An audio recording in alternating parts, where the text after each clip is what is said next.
पाक भारत कशीदगी और तनाव में कमी के लिए DGMOs की मीटिंग में बड़ा ब्रेक थ्रू। 10 रोज में हालात मामूल पर ले जाने का प्लान तय। पहले मरहले में फौजी दस्तों को हालत अमन में ले जाने समेत अहम अमूर तय कर लिए गए।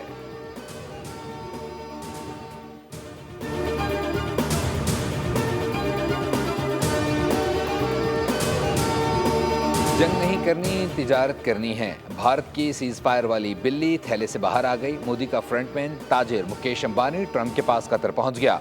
ट्रंप का सीज फायर वाला दावा सच निकला, मोदी का झूठ पकड़ा गया। खबर मंजर आम पर आने के बाद गोदी मीडिया की भड़कें और भारतीय जनता पार्टी की बड़ी बड़ी बातें हवा हो गईं।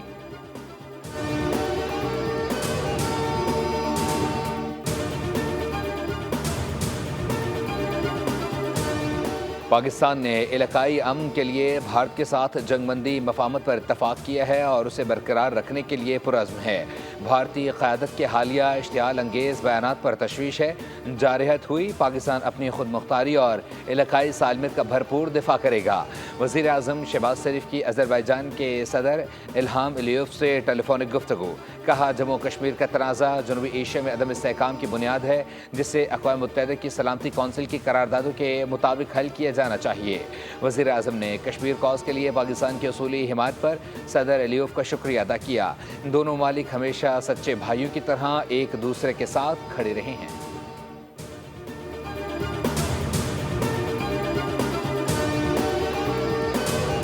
आखिरी दम तक पाकिस्तान की हिफाजत करते रहेंगे, पाकिस्तान के लिए लड़ेंगे, डटे रहेंगे।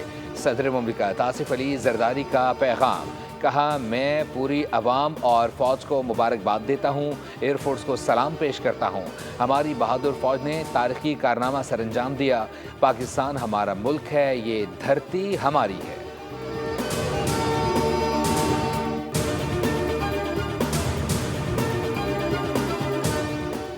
पीपल्स पार्टी आज कराची समेत सिंध भर में यौम तशक्कुर मना रही है। तकरीब से खिताब में वज़ीर आला सिंध मुराद अली शाह ने कहा, जंग लड़ना मोदी और भारत के बस की बात नहीं।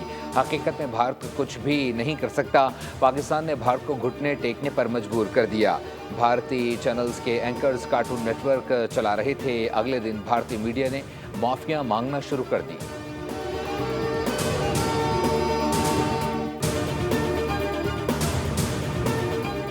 सीनियर वजीर शर्जील इनाम मेमन ने कहा है, हर महाज पर भारत को इबरतनाक शिकस्त दी है।